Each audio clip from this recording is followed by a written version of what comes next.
Welcome back, my dear crime lovers.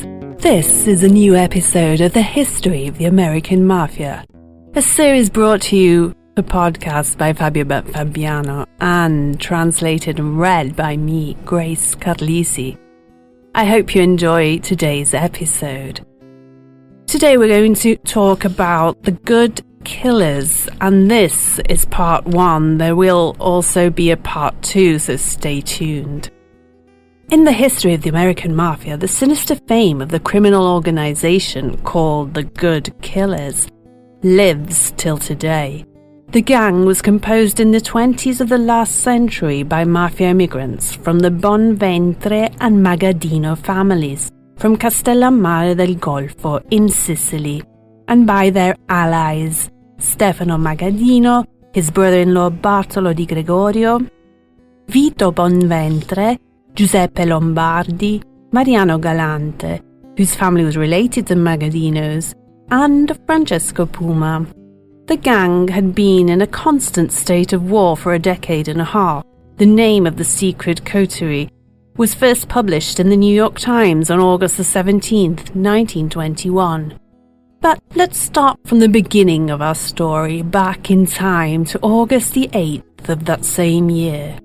In New Jersey, on the bank of an inlet on Shark River, a river that flows into the Atlantic Ocean, Isaac Sorrell from Neptune City and his friends Charles Bennett and John Gant were walking about 80 meters from a location known as Tucker's Cove. Sorrell's attention was drawn to something he could just about see under the river's waters. Isaac, with the help of his friends, decided to bring out what was submerged by the water. The 3 men entered the river and, to their surprise, extracted the body of a man from the river's bed. At this point, the mystery of the discovery of the corpse of an unknown man began. The 3 immediately notified the police authorities, who intervened. The body was taken to Thomas Hardy's funeral home in Belmar, a town on the mouth of Shark River.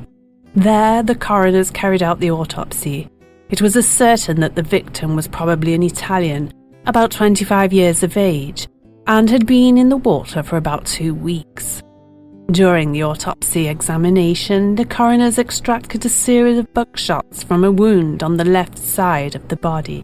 It was evident that this was a murder case. Attached to the victim's body, there was a washing line which had been used to secure 2 very large red sandstones to keep the body from floating. Exactly a 12-pound stone had been tied to his neck and another of the same weight tied to his knees.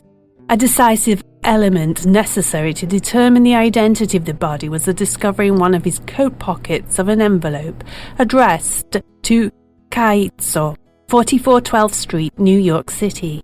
Monmouth County investigators who first handled the case had no trouble tracking down the washing line and the particular red sandstone. In fact, the same type of sandstone rock of the same colour was found in the courtyard of an inn run by Ceravo. The same washing line, from which pieces had evidently been cut, hung from the trees and poles in the courtyard of the same inn.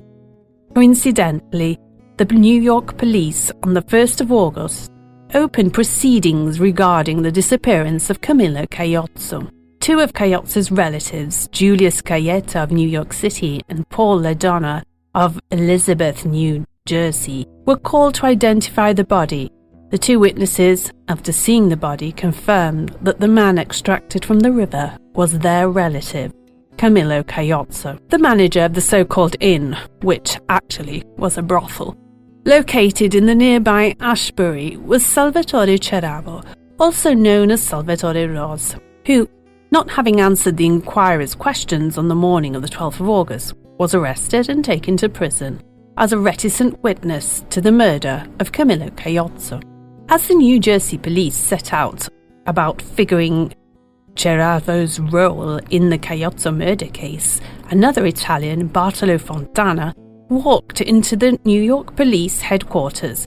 He was asking for protection from a gang of assassins who wanted to kill him. But before telling you why the barber Bartolo Fontana crossed the threshold of the New York police station, let me tell you what had happened and why he was afraid of being killed. In this episode of the American Mafia, one of our protagonists is, for sure, Detective Sergeant Michael Fiaschetti, a character which, of course, my dear followers, you already know quite well, was the head of the Italian squad that was reformed in 1918 after the murder in Palermo of its creator and founder, Lieutenant Joe Petrosino. A girl from Brooklyn, Carmela Pino, had reported to the detective that a certain Bartolo Fontana was involved in the murder case. She was in love with this man, but unrequited. Fiaschetti tracked him down immediately, wasting no time at all. The man was a New York barber and immediately declared to the policeman that his life was in danger and that a group of gangsters were planning to kill him. To protect him, the policeman took him to the Broadway Central Hotel where they spent the night. Fiaschetti was hoping to get a confession from the small, skinny 28-year-old who had asked for help. In fact, it was in that hotel that Bartolo Fontana told the investigator particular decrees for the resolution of the case of the murder of Camilo Cayazza and gave important information about the gang of assassins who will become known as the good assassins or the good killers. Fontana's confession not only clarified how the Cayazza murder unfolded, his statements about the good killers helped shed light on more than a dozen other murder cases in New York City, Detroit, Michigan, and uncovered an international feud between USA and Sicily. This investigation marked the most important moment in Fiaschetti's career. According to Fontana's account, the good killers would strike in upstate New York, Connecticut, New Jersey, Pennsylvania, Ohio, Illinois, and even Colorado. For the first time, the United States of America found itself dealing with a criminal mafia association that operated in the United States and crossed the Atlantic Ocean to Sicily. Fontana claimed that the organization known as the Good Killers was a gang made up of mafia immigrants from the Bonventre and Magaddino families from Castellammare del Golfo in Sicily and their allies. Divided into groups of about 15 men, it had been in a state of war for a decade and a half ever since its boss, a Brooklyn baker named Bonventre, was brutally murdered by the rival Bucellato clan, also from Castellammare. Bonventre's body was mutilated. The body appears to have been dismembered, possibly even burnt, in one of the victims' ovens by the rival Bucellati clan.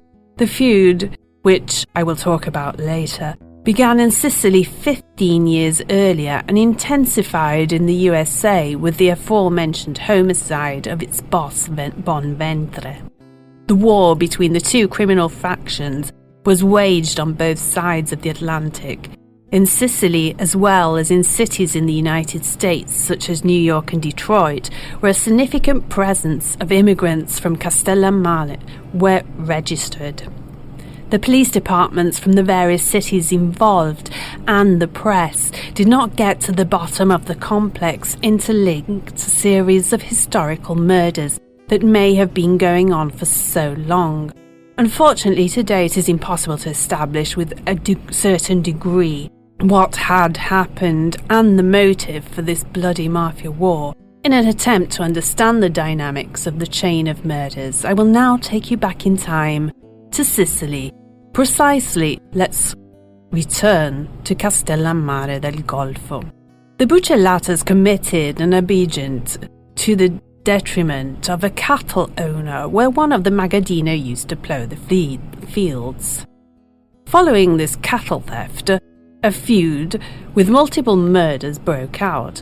As part of that feud, in July 1921, near Avon, New Jersey, Camilo Cayazza was killed. During his confession, Fontana identified the 6 men who, according to his statements, forced him under threat to carry out the murder. In the classic mafia style, the best way to kill someone was to have the victim's best friend carry out the murder. According to investigators, Cayazza was killed to avenge the murder of Stefano Magaddino's brother, Pietro, which had taken place in Sicily in 1916 and had remained unsolved. The murder of Pietro Magaddino was carried out on behalf of the emerging rival family from Castellammare, il Bucellato. Joseph Bonanno, a native from Castellammare, future head of one of the 5 mafia families in New York, explained what happened in his autobiography. He claimed that his cousin Stefano Magaddino and his ally Gaspare Milazzo were men of weight in the Brooklyn-based Bonventre mafia family. Bonanno stated, "When my cousin Stefano and Gaspare Milazzo began to have a criminal depth, they entered into conflict with the rival criminal groups. Very often these rivals were friends and relatives of the enemies they already had in Sicily. In essence, the Magaddino family was not only one to have members in America, the Bucellato family also had its representatives in America.